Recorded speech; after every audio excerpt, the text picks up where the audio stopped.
Jose. Hey.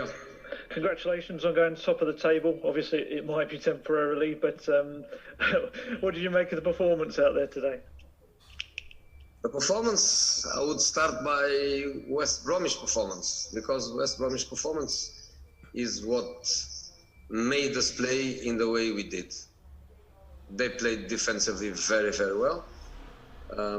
When I read Slaven press conference pre-match, I could guess that the team was going to be there for him and to get the performance that they got.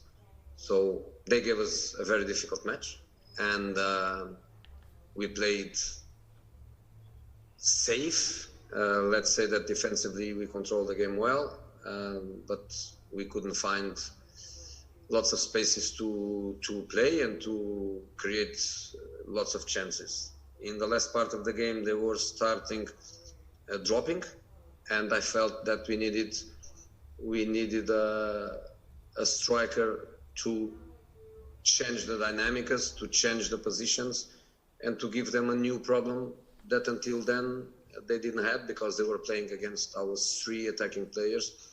And from that moment, the three centre-backs were at the same time fixed by Vinicius. So the goal arrived, I think deservedly, but I have to feel sorry for them because they fought so hard for the point. Okay, if you just mute yourself after you finished asking your question, we'll go to the next one, which is Mike.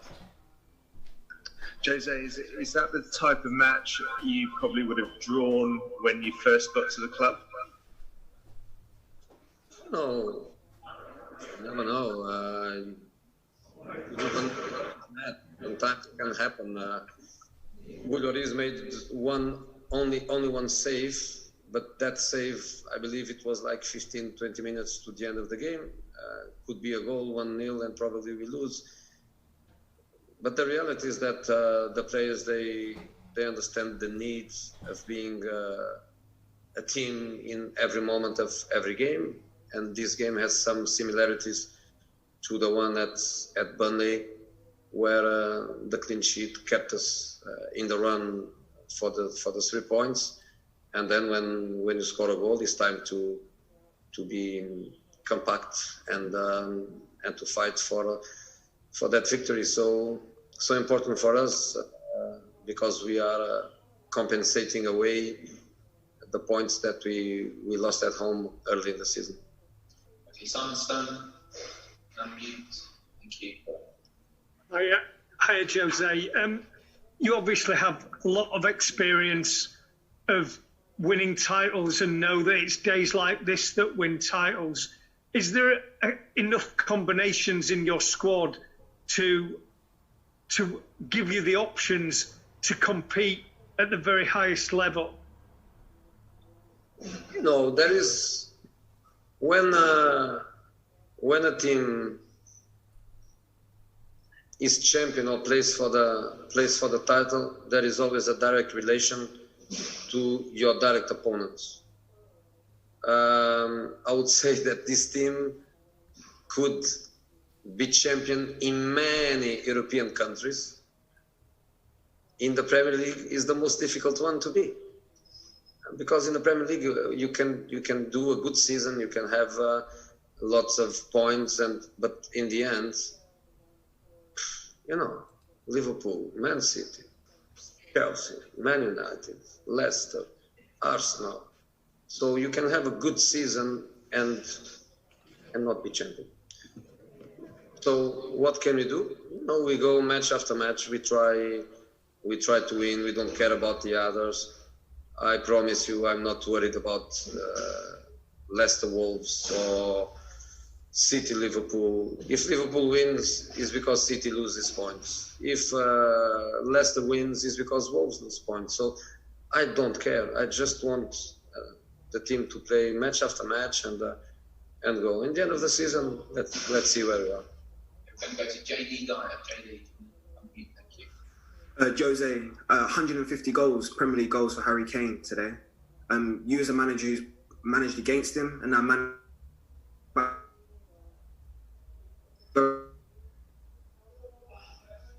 Sorry, JD, you've frozen, but I think questions about Harry Kane, 150 goals. But do they listen to me? Yes, they can always only JD's frozen, so everyone can at least nothing.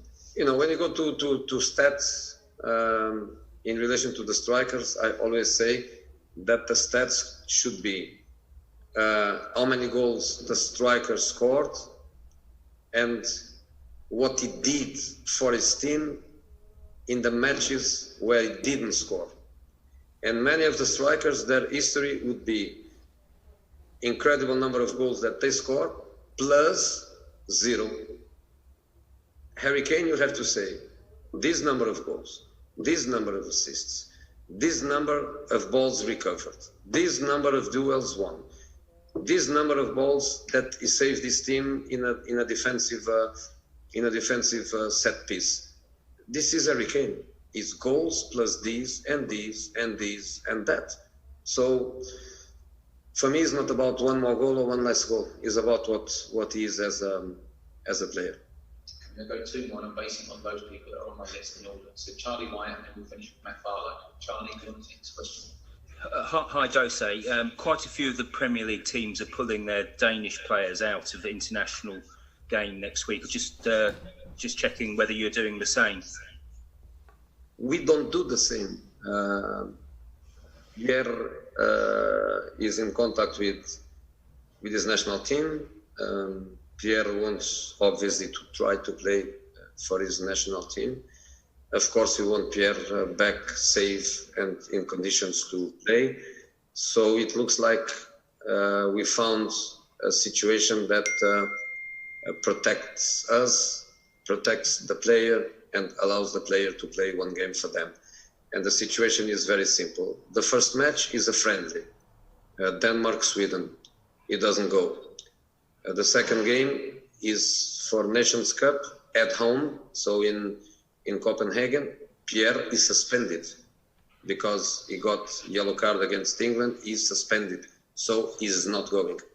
The third game is Belgium-Denmark. So he stays with us and he works with us. He goes to Belgium. For Belgium-Denmark, he does what he wants, which is to play with the greatest pride for his national team. And he comes back and the situation fits everyone. Okay, last question from Matt Barlow. Matt. Okay. Since West Ham, that's 3 games, all won with late headers. Has something changed since that West Ham game? You know, I told that we were speaking a lot about it and working a lot in relation to that. I'm not saying that we are not going to lose matches or lose points in the last minutes. It can happen to anyone. But we felt the pain against West Ham. We felt the pain. And since then, strategically, the team is behaving in a different way. So the 2 clean sheets at Burnley and this afternoon showed the last 5-10 minutes of the game, a team that was very solid. The same thing against Brighton, the last 5-10 minutes of the game. So it looked like the pain made a positive effort, and the team improved after that. Well, guys, thank you very much. Thank you. Cheers. Thank you.